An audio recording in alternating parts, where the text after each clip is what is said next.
it's me, Najee. Today we're doing a big topic. This has been one of my main kind of videos that I wanted to do for a long ass time. Kid you not, I finally got the time, the storage, the space to give Landon Kirby the fucking attention he deserves.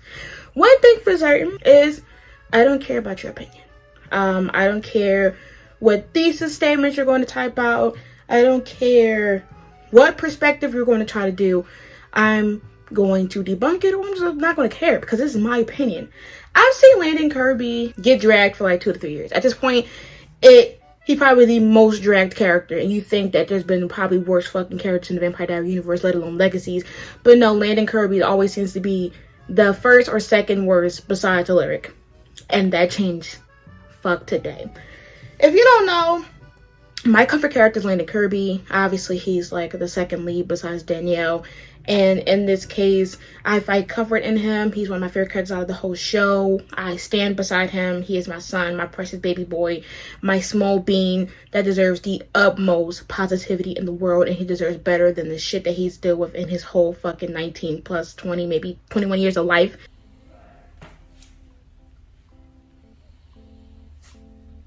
He deserves better. And over the time of these few years, I've just been seeing people just trash him and validate his trauma and validate his reasonings, try to make him a fucking villain, using these theories that every time I look back, when I see them shits now, it's hilarious because you're way off. So today I'm going to be sitting here talking about 2 things first that has been the biggest reason people drag Landon. Then I'm going to talk about season 1. Because to be honest, season 1 isn't that bad with neglecting Landon's development, storyline, characteristics. But I still do want to talk about some things that I have bullet pointed here, because season 1 was basically a info dump of kind of nothing. I will elaborate, but hear me out. I just feel like since now we're looking at season 4 and then season 3, those were fiascos. 2A was a fiasco in itself, but this is going to be a Landon Kirby video. So yeah, I may mention Hand in there, but I'm not going to be making a Hand in fangirl video. I'm not going to be making a Hope video. I'm going to be calling out people's wrongs, because at the end of the day, no one really gives a fuck about Landon Kirby. And I know people always say like, oh, well, Hope is lowered down to a love interest. Motherfucker, I think you don't know what the fuck Landon Kirby is. Landon Kirby is literally a love interest. That's it. Like, to be honest, Landon is the least developed character on the show. Yes, he has a relationship with Hope that was for like 2 to 3 seasons, but he literally, you don't know anything about him. You know, bits and pieces. Every development we've seen hasn't even been shown on the show, and if we found out, whoopity-doo, it was a fake Landon number 5. Another one, thank you. Another one, thank you. Another one, thank you. So, to be honest, he's just love interest. He's literally in limbo right now, and he still has no development. They're not even using him. He is now a therapist in limbo, helping everybody else out, while he has he has so much trauma, and he just accepts it because, hey, we can't deal with trauma on this show. So that's just a season 4 thing. I'm not going to talk about that because that's season 4 plots and bullet points that I already have issued. So yes, if you want to add anything for me to rant about for season 2 to 4 that I probably don't have on my list, let me know in the comment section down below. But let's get into this video, because Jesus Christ, I don't think it's going to be a long video. I don't, but we'll see if I'm running a tangent. So, one thing I want to talk about is one of the biggest topics that I always see, and I used to see fucking threads about all the time, which is Landon Kirby leaving Hope. So I sat down and I wrote that every time he's left and why, just so you can sound dumb, because y'all always leaving episodes there, but y'all never explain his reasons behind his actions. Oh, so I'm going to explain them to you every fucking step. So follow me, because y'all don't seem to do it based on the episode alone. Number 1. Let's get into the first episode. This is the first one. We're going to do 101, the pilot. He literally had no choice. 101, we find out that Landon is not fucking supernatural. So you thought he was going to stay there, get his ass beat, be belittled like he already was, getting called names, getting looked like he was an isolated? What did you want him to do in 101? Okay, I don't want to see people mention that one, so I'm going to go on along and just go into the next one. We have 105. Oh, I don't know what that is. Oh, he got kicked out. Remember that? He got voted out. So he got beat up by Jed. he got kicked out, and people already was blaming him for being a monster magnet in 104, which is Caleb, Lizzie. Everybody was calling him every type of thing, which he did attract the monsters because he did activate the thing, but they were basically blaming him, so he don't want to sit there and stay at the school while he's receiving blame, and let alone it still wasn't his idea for them to vote him out, because he didn't know. Like, they just met for the council, and Ralph thought he was gonna be able to get people to vote with him. That's why he chose to be the alpha, so he can help Landon. But in the outcome, when Hope asked Landon, was he safe here, he said no, and Hope made it her duty to make sure he was protected. So that's two choices, 2 out of 2, where he once again had no choice. Let's go to the next one, 114, which I saw some people use, and you're blowing me right now. You're dead ass. Landon Kirby was kidnapped by MG's mom. And now, before we even get to that, because I think people seem to forget that idea, I'm going to go back to the beginning of 114, or the middle of 114, to explain why they're not even mentioning that part. They're mentioning him walking out on Hope. And he deserves to do that. I don't care. As much as I love Hope like any other bitch, you cannot tell me that what Hope did in 114 was excusable. Especially reflecting on her whole past 13 episode arc. She was literally mad at Landon for stealing a knife, which he technically didn't even mean to steal. Had out that anger on him, because she obviously was infatuated by him, but she had that anger towards him for 3 to 4 episodes. And which is crazy now, because all the shit that people are doing to her now, she still isn't as angry as that knife was. But she really wanted to use dark magic on this boy for a knife, and due to him lying to her, betraying her trust, and he had to earn it back even though he technically didn't even mean to take the knife. It just fucking happened, right? To then lie to him. She helped him and gave him information, gave him resources, hooked him up with somebody that can help him find his mom. And then when he finds out about his mom, she just like, oh, well, even though I sent you out on that conquest to find your parents, it doesn't really matter. What? So, like, y'all getting mad at her for him. You're getting mad at Landon for finding out that Hope lied to him about his mom that she technically helped him find? After she gave him a whole ass tutorial speech in 105 and all the other episodes about trust and not lying? You come on. That was like, I love Hope. That's a hypocrite thing to do. She's like you lied, like lying, her not trusting him, and then she does the same thing. What if Penelope never told Landon? Landon would have been up there smiling in Hope's face while she was lying about his mom. Every time he mentioned his mom, she'd probably be like, oh, I wish I knew. Really? And to be honest, you really couldn't really see any type of build-up if she felt guilty or not. Because 102 had what? We had 109, which was the Dream Demon. 110, which was I think it was the Lizzie, Wishing Hope Never Existed. Episode 11, which was the Slug. Episode 12, which was them going into the Mummy episode. Episode 13 when Landon died. So you never really got to see if she felt like some type of way about it. And then she distanced herself from Landon in 109 and was saying that he needed to leave the school and pretty much making it seem like he can't be helpful. He needed to leave. Like, she was perfectly avoiding him. And he was like, what the fuck did I do? And then the lyric's like, well, Hope does this. So you were feeling some type of way in the first half, and then you just never told him. And then one thing about Hope, like, just a side tangent, is that she does this too many times. She did it in season 2 as well, where I'm supposed to believe that Landon is supposed to just sit here and let Hope distance herself from him, but then is just like mad that when he does something like, why are you doing this? Come on. She literally said, I can help you find your mom. He finds his mom, sadly can't remember it, and then she's just like, okay, doesn't matter. Like, he has a reason to leave. No, I don't think, and obviously, he wasn't going to leave the school. He clearly just walked out to get some breath of fresh air. So what if he didn't get to the damn dance? He just found out that the girl he loves, and that he proved his loyalty to, and took lying seriously. Because even in season 2, he mentioned about lying and how he can sense it now. He took lying so serious because of how much it meant to her, and she just threw that shit in his face. And he finds out by someone he didn't even know. Bruh. Really? I just keep thinking about, what if Penelope never told Landon? I don't think Hope would have told him, to be honest. And so, this whole thing of Landon when he left the school, he wouldn't have left the school. He was literally going out for breath of fresh air. Let alone that between the lying and then also once again, Hope being mad at him about that knife, but is letting Roman live around this fucking campus rent free after he helped orchestrate some deaths of her mom. He's like, damn, why are you not feeling some type of way? Like, come on. And he would be mad that he was mad at that too, or he was jealous. Like, come on. Come the fuck on.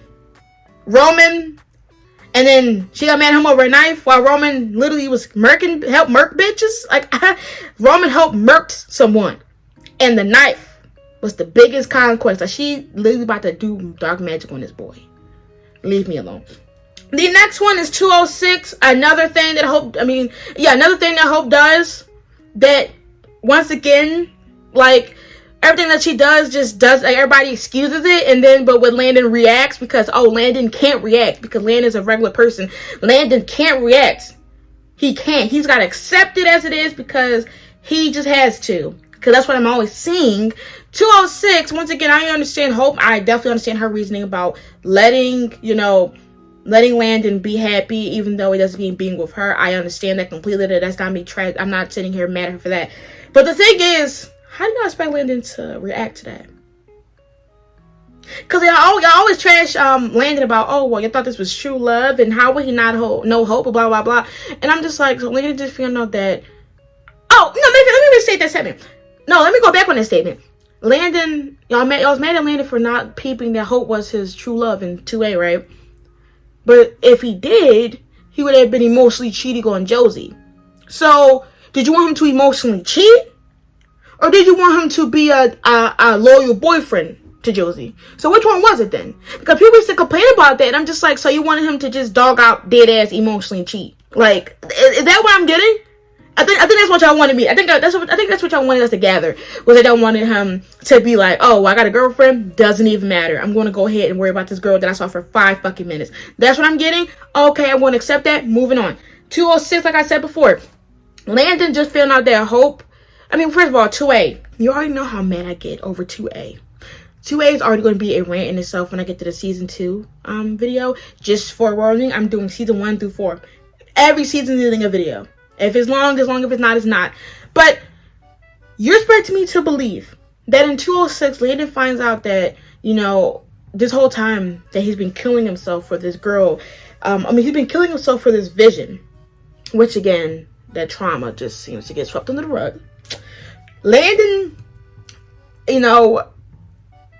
commits over a couple months. And to be honest, I don't think it just happened in July. It's been happening for a few months. I'm probably going to assume it happened during the time after Hope's death to July. Which means that it's probably 2 to 3 months of him possibly doing that. And he finds he doesn't care anymore. I'm not going to talk about that why. And he finds out that this girl that he's been kind of infatuated with, or kind of looking sideways, is Hope Michelson this whole time. And she chose to assume that this was what his happiness would have been. He had a reason to be mad because Hope is sitting here thinking she knows what will make him happy. When in reality, Landon did not give a fuck about these people at the school. He cared about her. He did not care about anybody accepting him at this school but Hope. Literally 104, he was more so mad that he thought he was going to be able to connect with Hope, and then to find out she pushed him away, and everybody else was calling him names. He didn't care. He just cared about Hope's opinion of him. So why would Hope really thought that she was going to really be happy with these people? Landon was like, no. Why would I be able to love anybody but you? Why would you think that? He has a reason to be mad. Like, she sat there and basically let him live a loveless life, because to be honest, he still felt like a void, he still felt a void in his heart. So yes, he has a reason for that. Like, come on. I'm not even going to say any more about that, because it all ties into that damn knife and the lying part. Because that's 2 times she lied to him. Even though you might sit there and go on Dr. Save-A-Ho and be like, well, she had a reason. As much as I love Hope, those are still fucked up reasons, and he still has a reason to be mad about it. It doesn't matter how positive or how, loving that reasoning could have been. People still have a reason to be mad, which is why I don't understand why every time Landon has a rightful reason to be mad, he gets fucking trashed in 55 thesis threads. The next one is 207. This is probably the most common one I see all the time. What do you think Landon's going to do? And the thing is that When it comes to 207, it's hilarious to me because whatever Landon does, he's going to lose in the eyes of the fandom. He's either going to get back with Hope, right after telling Josie that he's love Hope's, get dragged by a certain fandom, or choose Josie and get dragged by Hope fandom, or to less, hurting people because he doesn't want to hurt either person. But you already knew who the fuck he was going to choose. So it wasn't like we're not going to know who he was going to choose anyways. But to avoid pain, he decided to leave the school. Once again, there's still monsters here. He just found out that he was in love with, the love of his life is here. And then to find out he's with a girl this whole time that he doesn't really love. And he doesn't want to lead her on. So he leaves the school so they can maybe have a better outcome. Somehow he gets dragged. But the thing is that, what if Landon did stay? What if Landon broke up with Josie like he did? And, talk to Hope? What would y'all think he's going to do? If thought Landon was going to tell Hope he loves her and that maybe they should wait? Okay. But he's still going to get dragged because he broke up with said person. He got back with Hope because, to be honest, they never broke up. He just didn't remember her. He gets dragged. So, to be honest, there was a lose-lose situation. Landon can't do shit because he's going to get dragged. Landon leaves, he gets dragged. Landon chooses either or said love interest, he gets dragged. Landon tries to have a respectful breakup, gets dragged. Landon at this point is just getting dragged. Like, we already know why. I don't even know why it should be said, but the fact that 207 was the most common one of like, let's drag Landon, not knowing the reason why he don't want to hurt anybody. Like, the fact that Hope was the one that hid everything, and then Josie one that did the dark magic spell to return everybody's memories. It just shows that damn, he's putting the guilt of things that shouldn't even be guilty to him on his shoulders. He's picking the guilt of living a life because Hope, once again, didn't tell nobody about the memory. Therefore, he didn't know about her, so he got with a girlfriend. He is carrying on more guilt than a person that was hidden from everybody's memories. Do you see that? He's over here carrying guilt of 2 people on his shoulders. 3 people. Him, Josie, and Hope. And him running away from stress is, he's so toxic, and he's so annoying, and he runs away from Hope all the time. And I just list you 4 reasons, and every reason has something to do with Hope lying to him or some way or some type of degree. Let's go to the next one. 302. When, I don't know if people mention this, I'm going to mention it anyway because I had to end somebody in a YouTube comment one day, and I might as well bring you the whole thread while I'm here. 302. He left because his brother Ralph was slowly dying due to the necromancer. Once again, you know why the necromancer was there, what the necromancer did, and he wanted to report his brother, therefore he left. And I don't think he was leaving it permanently. I mean, maybe, but he wanted to be there with his brother until his brother's last fucking breath, and he has a reason to do so. Thank you. Let's do 303, where Landon was they tried to handle the trauma of him losing his brother. But, once again, he got frustrated, he got angry, and once again, he had to deal with a play. But to find, I don't know if it was in the 302, or was it 303, whatever the case may be, where Landon was talking to Hope. It was 302, at the end of 302, where he felt like him being human meant that Hope wouldn't want to be with him. So, he doesn't want to live a life where he has to be like season 1 again, where he had to be under Hope's protection all the time. And just like how even when he was dating Josie put him in she locked him in the school in 204 so he can be protected. He doesn't want to be that way. He doesn't want to be a burden where he's like a babysitter to somebody, a baby to a babysitter somewhere. He wants to still be able to help. And if she can't see him as an equal or as somebody that doesn't need to be protected all the time, then that's why they shouldn't be together for the time being. He didn't dump her. He just said, if you feel that I have to go back to where I'm at, and I feel like I'm not worthy of your time or worthy of just being the same, or if you don't look at me different, if you're looking at me differently like how I was, and that I'm a human now, not a phoenix, then I can't live that life with you. That's pretty much what it meant. He can't be frustrated at the fact that the one thing that he had with him that made him feel confident enough that he can last with Hope forever, which is what his promise was that, I'm a phoenix, we're indestructible, and then to find out that he is destructible, and that he lost the one thing that him and Hope could have had to live together and be together forever, and at least for him to be somewhat of her equal is gone. What the fuck do you want him to be? That's like you gaining a superpower, and then now you're dating someone who is the same equal as you, and then you lose your powers, and then you're like, but damn, I'm not worthy of them anymore. That's what he thought. He thought he wasn't worthy of Hope anymore because she's a fucking tribrid and he's back to a human, which is like season 1 all over again. And if you know how much I like to drag him for season 1 for being helpless, which that's gonna be the second thing I'm talking about actually, then yeah, you know how he feels. So, and Hope couldn't even tell him that it doesn't change anything. Well, she does, but like even then he's like, you're uncertain. Like, come on. So anyways, get out of here. So yes, next we're talking about the times he saved the school, which is a couple bullet points I have. I maybe didn't go through all of them. You can leave me some more if you did some rewatching, because I haven't done rewatching in a couple months. Another thing is Landon's useless. He doesn't help the school. He's just so boring and yada yada yada. But Landon has helped the school several times. Landon is a geek. He knows about monsters. He knows about mythology. He book smart.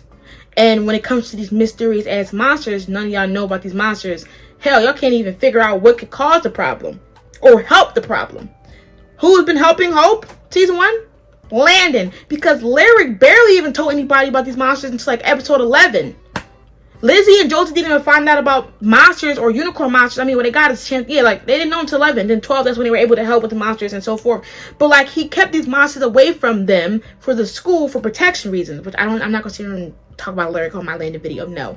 But Landon was the one helping Hope if Lyric wasn't helping Hope or Darren. Like, it was only those three helping Hope most of the time. And most of the time, just Hope finishing the move when she was the muscle, and then they were, like, the brains or like that. So let's talk about the first one. I mean, the ones that I got down. Once again, you can go ahead and name me whatever ones you want. 111. Landon put his trauma of going into small spaces to save the school by going to these vents to sprinkle that dust on every person in the the auditorium when they were doing the poems in 111 because they all were infected with slugs. If no one had done that, how would anybody have done that? Who would have done that? He put his trauma below him to save everybody at the school. 1. 2. He helped Lizzie from dying in 215 by connecting their lives together. So when she died, he'll die and they'll resurrect together. No one else has resurrection powers. Come on. And once again, no one even said like thank you. Like, he didn't get a thank you for that. He just died on the damn dock. And I was like, okay. Like, come on. 109, the dream. Come on. He knew about the damn dream demon because he sat there and stared at stuff in the dream to find out why everybody was having these dreams. So nobody would have known about these dreams. That damn dream demon. People had just been living in their nightmares over and over and over again. Because he knew about the night hag. He knew about the lore of said monster. And then they dived deeper into what this monster was. Let's do to the next one. 404. Letting himself and accepting himself to die in order for the school and the world to be safe. Landon was literally out here accepting himself to die and accepting the fact that as long as he's not on this earth, because Malivore's inside of him, that it's okay. He accepted dying to save the world. And after that, no one seemed to give a fuck. Landon was not mentioned barely in season 4 after his sacrifice. It was as if he was not even fucking there. But that's another subject. That's another subject. That's for season 4 video rant. Let's go to 211 to save Hope. Nobody was at the school, which I find is unfucking believable. Was it spring break? Was it a tour, Italy's tour to Olive Garden? Where was these people at? I've never seen that hallway that empty that the only people that were there were the only people that came for the actual storyline. Where was the students? If no students were there, why was Alyssa still there? Where was the students at? I don't even remember what said reasoning was, but where the fuck was the students? And no one was really there anyway, so who saved Hope? Landon did. He died again in front of her. He accepted himself of dying with this stuff, with these things that could kill the said Cupid in his body I'm just assuming that it would go for the heart. Obviously, he knew about that. He learned. So, like, come on. Who would have saved Hope in 211? Nobody was fucking there. Let's go to the next one. 210. When Landon helped Wade believe he was a fairy and got killed by that damn monster in front of Hope and everybody, so everybody can believe in Wade. Because everybody was trashing Wade. Landon automatically knew something was up with Hope because of the way that she was acting, because it wasn't called I don't even care about the monster name right now. The Coney, whatever the fuck it was. He knew immediately. Therefore, he was already on it to help the school once again. And he just asked Wade, for little assistance because he already is doing, the research on it. And that's how it came. Let alone that Wade tried to play my son in season 4, talking about some damn... Talking about as if Hope was the one that helped everybody believe in him as a fairy. Motherfucker, no. It was Landon motherfucking Kirby who said, everybody say, I believe in you, Wade, or some shit like that. Stop. Don't. The next one, 213. He was assisting Hope with, finding the Saltzman twins and also Lyric, and with Dorian help as well, which was technically leading him to his death at this point. He was helping Hope any way he could, whether it was bringing her tea, trying to help her plot points down. He was still there helping her because no one else at school was fucking doing their job. Come on, where was everybody else at? I don't even know. Let's do 301. Landon wanted to stay dead so the necromancer wouldn't be able to obtain dark magic to basically do whatever the fuck he want on Earth. He literally said he was okay with staying a ghost and being Ralph's wingman, then letting the necromancer touch any ounce of dark magic that could end up coming back in their faces because the necromancer would not know peace. That is at least about 8 times that Landon said, plus probably more on a tangent that I probably didn't put down. And y'all be saying that Landon is not useful as well? Oh, you fucking played yourself. Now, let's talk about the main events. This is a video, I feel like this video might be short. Who knows? I don't really know. So let's get into season 1 and some of the stuff that should have been talked about or discussed. Let's be honest, compared to the 4 seasons so far, season 1 has probably been the best season that has touched Landon Kirby. Landon had enough screen time, enough development to where we knew about him and we learned about his significance, his importance, not only just Hope as love interest, but also his importance in relation to Malivore, even though that is a big ass question mark in itself. But it was the most fleshed out storyline because you were really learning about Landon, even though it was an info dump most of the time. But you were learning about his significance, you were learning about his characteristics, his personality, you were seeing dynamics with interactions and how he felt about certain scenarios and how him and Hope kind of bonded and how they're kind of meant to be together, but also how smart he is and how useful he is on the school grounds. But let's talk about the first thing. I feel like because it's not going to be a big topic compared to the other ones that I have on the list, but let's talk about the first one. It is Malivore and his powers being an info dump. Now what I mean by that is Landon... And when I say info dump, I mean info dump. Every time we learned about something with Landon or Malivore and how they intertwine, it was a big ass fucking info dump. And what I mean by info dump, I mean episode 15 of season 1.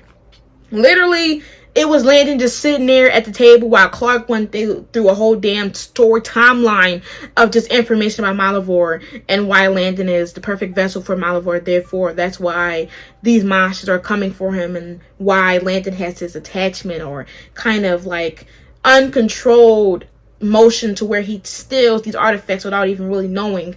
All that shit was an info dump. Like, it wasn't even slowly built. It was somewhat slowly built, but dead ass was an info dump. Like, we still don't even know what Malivore connection with Landon was in this season 4. Like, we had an idea that he was used for a vessel, but we never knew what the vessel would do. We never, like, we over here, we was literally predicting and theorizing that, Malivore would use Landon to recreate more monsters.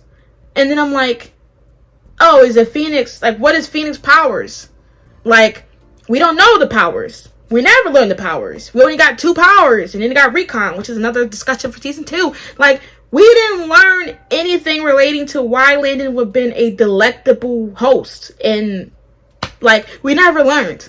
We just knew that, Landon had to stay away from Malivore because Malivore is going to do something very much yikes to Landon. We never knew what he would do. And if we did, it was kind of dumb because it never really happened in what it said. Yes, he took possession of Landon, but Malivore didn't do anything. Like, Malivore was dead-ass built as this monster that is, like, going to shake the ground. And then he literally didn't shake nothing but death, essentially. So Malivore being an info dump in 115, and it took damn near the last couple episodes for us to really understand him and why he was made, is something that always happens with Legacies. Like, we'll get to learn the monster when it's really at its peak. Like, just like, what was it, this episode now, 413, where the monster that we were going to be dealing with got an introduction in the beginning of the episode. Like, it was an info dump. And sometimes it's good, but like we knew how scary Malivore was in the sense of it being pure darkness and stuff like that. But in season 3 and 4, it kind of didn't even really seem scary, to be honest. Like, it was lacklustering for Malivore, to be honest. So between that and then Landon's powers, that's been the most lacklustering thing I've seen, and definitely with Landon's powers alone, because Landon literally has no powers. He doesn't have powers now. And the thing is that we always assumed that when Landon would get possessed by Malivore, it would have been when he's a phoenix. So we could really see Landon's, like, you know, versatility, abilities, powers. Like, because we always go on the internet. I know for me, I would literally go on Phoenix, like, supernatural website and see whatever powers could possibly be Landon's to find out that none of them is really Landon's. We can't even infer. We're out here making theses about what type of reasoning it could happen. Oh, could he get healing tears? Can he get super strength because he mentioned it in season 2? Like, we're trying to ponder what reasonings could it be. We put a headcanon that Landon gains abilities due to his emotions, but yet they don't have us see emotions. Landon's trauma is probably the most untouched thing about Landon, which is going to be later on in season. They're going to be probably touching Landon trauma. Is probably trauma itself, probably the biggest thing in all the 4 videos. I'm going to tell you right now, that is the biggest thing, because Landon trauma is probably the least touched, and it's probably the most sugar dusted one. Like, oh, I got it's like fucking putting trauma and putting a bow on it and making it like it's cute when it's not. So when it comes to Landon's powers, we literally know nothing. We learn about, like, it took 13 episodes to find out that he was something supernatural. We had an inference in 105 when they said that he has no magic in the bloodline, which is impossible. But we don't know his powers. We never know the full abilities of Phoenix. I'm surprised that the Phoenix took the longest to find out about. Like, you don't forget that he was a Phoenix? There is no Phoenix Wikipedia in these fucking creature books. Y'all pulling out clowns, clown monsters, dragon monsters, dream monsters, slug monsters, every type of monster there is, and there's no book about a fucking phoenix. That's literally impossible. There's no reason how we are 4 seasons in and we still don't know what possible traits a phoenix can have besides flight and resurrection, which they teased to be limited, but that wasn't touched upon. And then also the flying with the fire wings, which was iconic. I'll tell you that much. That was iconic. That was a moment that shook the nation worldwide. But, like, what is the significance of it? 4 seasons in, let alone this season, I at least gave hope that season 2 will touch it.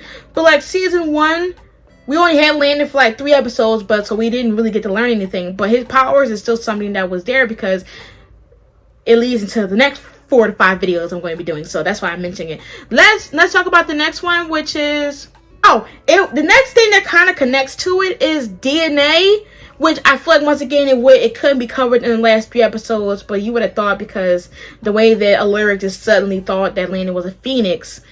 I'm like, how would you know that? And also, what? Once again, like I said, Malivore is the biggest question mark there is. And for some reason, I just can't figure out how is it possible for Malivore, which is a fucking mud monster, be able to select a certain species to impregnate Sayla? I don't know how that's possible. Does that mean that Malivore is not really his dad? He just like the creator, the donor? I mean, I feel like there's a species donor that gave Sayla the DNA for a phoenix.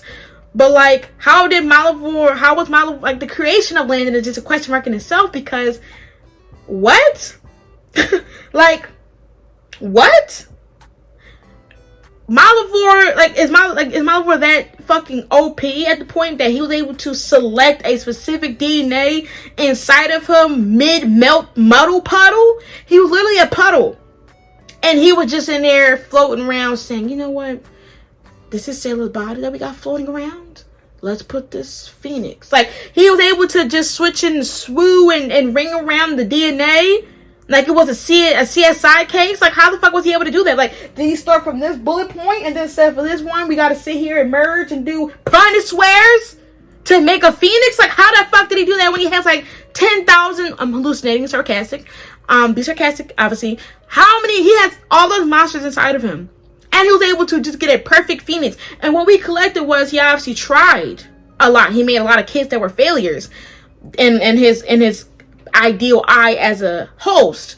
But like, why was a phoenix the perfect host? What did the phoenix have that could solidify Malivore's amazing idea, which we still don't know, and we really didn't know, even though we thought we knew, but we didn't really know because it didn't really make sense. What was a phoenix? Why was Landon an ideal child? I mean, I guess was the other ones able to be species too? Was all of them mud monsters like Clark? We really never got any indication. We got Clark mentioning that there was other kids, like other siblings that weren't ideal like him. But like, why? Oh, cause like, you know, after a while you start to lose your human self, whatever. But like, why was like, what if Landon was something else? Would he still be desirable? Like, that's what I'm talking about. And I feel like we got like, I just feel like the Malivore, Landon, his DNA, and the powers have been one of the biggest question marks besides trauma when it comes to Landon. Because I remember everybody used to ask us questions on the podcast about who do we think is the father? Is there a father? How was the DNA working? And every time, I kid you not, we just didn't know. Like, what could we tell y'all? Oh, well, there must be a Phoenix dad floating in there. We even tried to sit here and say that maybe it was due to Ben and stuff like that. Like, we don't know. And we can't help you. That's why this rant is probably the biggest question mark besides trauma, because Malivore is gone. So we can't even really tell you, or we really don't. I feel like we're not going to never know. And Clark is out here being a material boy with his boo thing. So will we ever find out? And Sailor's dead. Maybe Sailor will say something in the season 4 episode. But we don't know anything to dictate why Landon was specifically the most ideal for Clark. I mean, Malivore, even though we got the idea. But like, what if he was a different species? How did he obtain the species? Is there more Phoenix? How was he able to give a Phoenix surrogate sperm to, like, what? Yeah. So like, is there just like sperm juice of the monsters floating around? Like, how was he able to obtain that? Like, was he able, like, was he able to just, I don't know. What the fuck he did? Grab one of the phoenixes that was floating around and just put, like, I don't, or like, did he have where in the puddle because he had the monsters in? See, I can talk for it because I'm fucking confused. The next one, it is more so his adoption history. I feel like we should have got more information. I feel like besides that rarely got touched. I feel like we mostly talked about his adoption and like his trauma surrounding that during the first few episodes of the season, and then it was never touched again. Like Landon showed having trauma of being in a cage. I mean, being like caged up in episode 1, but it was never talked to again. Like, it was never talked about again. You know, if anything, it wasn't mentioned again, or like closets. We never really see him deal with those. Like, I would have thought that they would like talk about those traumas, and then maybe show us like flashback. We did get a flashback here, and like for that time, but it was mostly important for the first few episodes, and then it was just completely dropped. And then later just became this dotting boyfriend that was human to Hope. Like, literally. So it just got dropped, essentially, which is what always happens in trauma. We learn about his adoption. We at least see some of his parents due to Clark. But we never really got to see more about his adoption history. Maybe how him and Ralph met. Like, we never really got to see like more in depth about his trauma, because once again they were the first one that we kind of saw, and then they kind of merged into Hope. So I would have thought we would have saw more about his trauma, his past works, his adoption history, maybe a timeline, because hello, we're 4 seasons into Legacies and we don't even know how old Landon fucking Kirby is. We got an estimate age, which is he has to be either a year or two older than Hope, but we don't know a birthday. We headcanon it as like, was it November 14th or something like that, or October 14th when we saw it from 408. But like, we don't know his birthday. You would at least thought we would have saw it on a therapy document, because Emma was a therapist back then, which we rarely saw her talk to a lot of people. You would have thought that since they knew about his trauma in a degree, because he told Hope he would have been talking to Emma in therapy. No, nah, never. He's scared of small spaces, and he just went into a vent and was able to just do it with no fidgeting.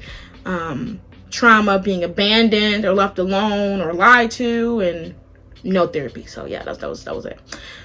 The next thing is, I feel like this season did a good job at showing him I feel like we've seen a lot of times of him having a good reaction of being mad, like him being mad at stuff. Because I feel like later seasons we really don't. We see him more so just accept everything as is. While in season 1, Landon was like, listen, no. Yeah, immediately no. Immediately no. I'm telling you right now, I seen what I needed to see. Like, why you feel this way? Like when Hope would try to push away from him in 109 and then 114, he was there to reassure Hope. Like he was confident in himself. He was talking like whenever he felt like it was a problem, he talked about it. Opposed to later on seasons, he just like, okay, well, I'll accept it. Oh, I gotta die, I'll accept it. I can't find, people don't care about me, I'll accept it. Like I feel like this season is probably one of the strongest ones I've seen amongst all the other seasons, clearly. Let's talk about the trauma with his mom. When it comes to his trauma with his mom and trauma in general, it's one of the things that frustrates me the most, because deadass Landon trauma is never really discussed. Like, Landon will, once again, his trauma can be info dumps, action dumps, sequence dumps, quote dumps, and we never really see how it affects Landon sometimes. Sometimes they'll really show us how it affects him, because sometimes, he'll say things, but he never cries. And we put a headcanon as well, because at this point we always excuse missing portals and missing information as canons. I remember some of the hand is headcanon that in his previous adoption history, his abusive parents at the time would say that if he cried, they would hurt him if he cried, so that's why he didn't cry. I don't know if it was indicated that. I don't think it was ever indicated fully, but people headcanon that's why he didn't cry, which is why healing tears could have been a big power for him. And in that sense, Landon never cries, and I'm just like, what the fuck? He tears up in some degree, but he just met his mom, who didn't believe him to be her son, drugged him, took him away. He's finding out that he's basically a monster target. His dad is a Malivore, and that he just got fucking killed by MG, and none of this is affecting him. Landon got killed by MG and never even really got an apology about it. It just been like MG mentioned it or whatever. I mean, I guess, did they even apologize about it? Did MG and Landon even have a scene together? Like, I don't even remember that shit. Like, I don't know. If he apologized, correct me. I don't remember it at all, to be honest. Landon just accepted it the next day, and since he found out he had powers, he was just okay with it. He was like, yeah, totally, dude. He literally was just cuddled up with Hope, and he was happy. Like, he didn't just get killed. I guess the power is, and him realizing that he is something, that excitement was it, but, he literally died. Helping his friend. Which, once again, people blame him for helping his friend find his parents. He didn't get a chance to meet his parents, so he was like, well, he don't know the fucking history of MG's family, so I don't know why people be mad at him for just trying to help his friend. He didn't know the fuck how trash MG's dad was, which is another reason why people drag him. Anyways, he experiences a lot of times where he dies later seasons, but not now. He died one time. There was no trauma experience from that. There was no mentioning of him being dead, no mentioning of how he felt about being dead, or him and MG talking afterwards. It was never really, it was just oh, you're a Phoenix, you find out the Hope lies, and then you get kidnapped, you find out about Malivore, and then when Hope comes back, you accept her after she lied about your mom because y'all love each other, and then no memories. So we never got the chance to see how he dealt with that. We never got a chance to see him, in the fact that he lost his mom, because at the time she jumped into Malivore, so her memories is gone from his mind. But he found out in 114, and then it was just not really discussed anymore, so he never really got a chance to talk about it with his mom. We never really got a chance to see him mourn that loss, that he finally got a chance to see her, and then she's gone. We once again learned about Landon being sent away constantly, you know, childhood trauma and abuse in the foster care system, the burns of the cigarettes from his previous foster parents, and then also being locked in closets. But those were just trauma dumps thrown at us because we got the chance to see them in some degree, such as when the flashback of him younger being in a closet and it being used in season 4. But like, it was like, and then also in episode 1 where he was caged up, but it's like it doesn't matter anymore because when he was in the vent, like I said, 111, it doesn't matter.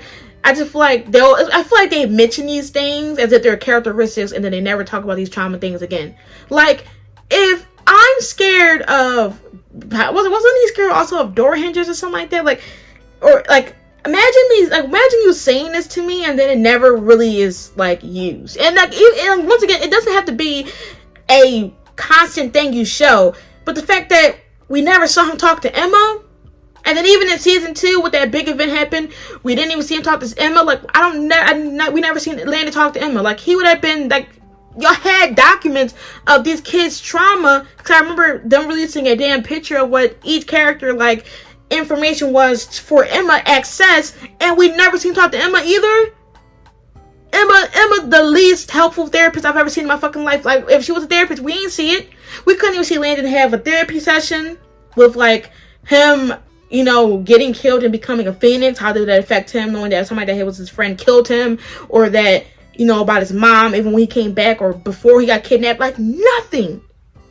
Literally nothing.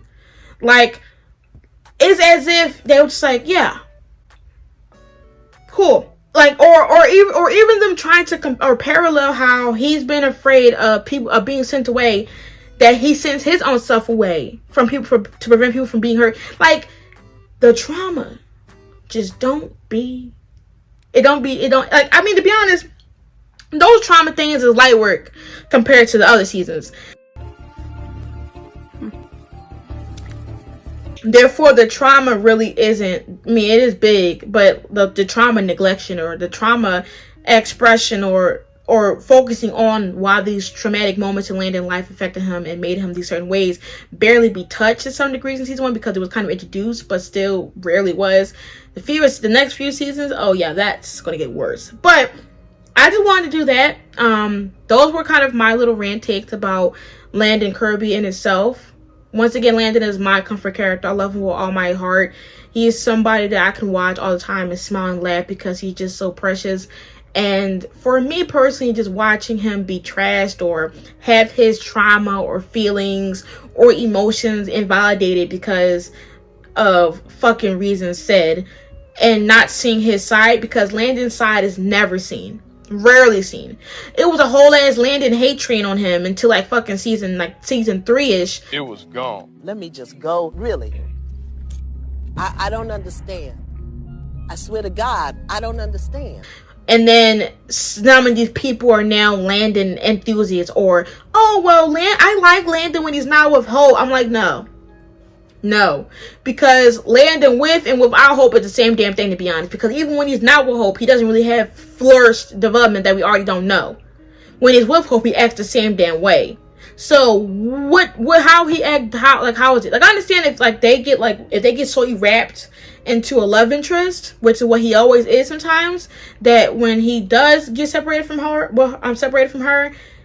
it's understandable. But even when he's separated from Hope, he still mentions or is still surrounding him thinking about Hope. So it's really no difference. Which is why I don't be understanding why people be saying that sometimes. I'm like, he's the same damn character. He just with Hope and without Hope. Like, it's not going to change him. So therefore, you just didn't like him because, oh, Landon's boring because he's with Hope, but then when he's not with Hope, he's interesting. I'm like, he's the same damn way. Like, what are you trying to say? You know, like, where are you getting at with the dynamic? Because it's not making sense. You know, like, that's like me saying, oh, well, I mean, well, one thing I can say about that type of idea is that it happens so much in CW that it's fucking pretty much common. That sometimes if the love interest isn't like the main, well, like for Landon, I don't know what's happening, but sometimes a lot of love interests on the CW will end up just becoming a love interest. And Landon is definitely a big ass love interest. And what I mean that I'm probably going to explain it more so in season 2 and season 3, because you really see that Landon is more so a love interest. But in season 1, he gets his own storyline that isn't just around him and Hope. Landon gets his own storyline to where he's not just being a boyfriend to Hope. He's more so also the big question mark on if he's a supernatural or not, his significance to Malivore, why these monsters is coming for him, why is he taking these objects. Like, Landon had plot points that were separated from Hope, so there, when him and Hope like get together and have this scene, it seems genuine because, hey, like, they're together but they have other things to worry about. See, the fewer seasons down the line, and that's when he was even human. Like, when he was human, they were still able to have this. But when he's not human, they make it like that's when he was human. When he's human and not human, when he's a Phoenix in later seasons, they literally just recon that. And that's another thing that I'm gonna be talking about in the future seasons, is that the reconation of Landon Kirby is ridiculous. The neglection of friendships is ridiculous. Trauma is a big thing again. So trust me, you've been warned. Those are things I'm going to be talking about. Once again, thank you guys for sitting here and listening to me talk for like 50 plus minutes about Landon Kirby, why I love him and why I adore him and why he expects the utmost, respect. Because once again, Landon is the least fucking problematic character. We got MG, Caleb, and everybody doing shit, killing people, betraying people. Like, has Landon even betrayed anybody? Besides trying to be the bigger person and leaving to prevent anybody from fucking going for bad things from happening. Like, Landon has done not the utmost worst shit you've seen. Landon does the bare minimum of hurting people. Landon hasn't killed anyone. Well, I mean, like, killed anyone by, like, with him as himself. No. Landon just becomes the killing relief later seasons. Anyway, season 2 jump, season 2 T, season 2 throw shot. But yes, between 1 to 4, tell me what was your favorite season of Landon, and his storyline, his character development, and all the stuff like that, and his dynamics. Let me know what you want me to talk about with season 2 to 4. I'm going to be doing 3 more videos, 1 for 2, 3, and 4. I do have bullet point down that I'm staring at about things I want to cover. If you want me to add more things, let me know. And tell me how you felt about the video. What things that you hate that people do or say about Landon that doesn't really make sense, or whatever it is. Let me know in the comment section down below. Make sure to like, comment, and subscribe for more legacy related reactions and videos, and also more part 2, 3, and 4 of this Landon season analysis of the neglection. And let me know what you want me to see next. Until next time, guys, make sure to be safe. Peace.